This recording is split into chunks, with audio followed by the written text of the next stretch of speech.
What's up everyone and welcome back to another tutorial. Today we're going to see how to install and run APK files in Windows 11. Firstly, open any web search such as Google Chrome and go to the official APK installer website. On the website, click the Get button and this will begin the download process. You will be automatically redirected to the Microsoft Store app on your Windows device. The APK installer download will start in the background. No manual action is required at this stage. Now, once the download finishes, the APK installer app will install automatically within 2 minutes.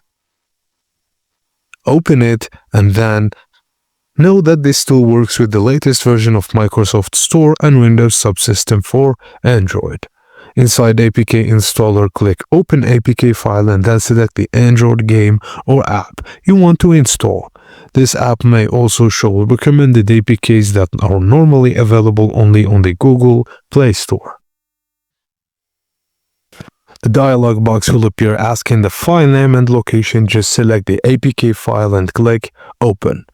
This installer will download the required update via the Amazon App Store and click Get to install the selected app on your Windows device.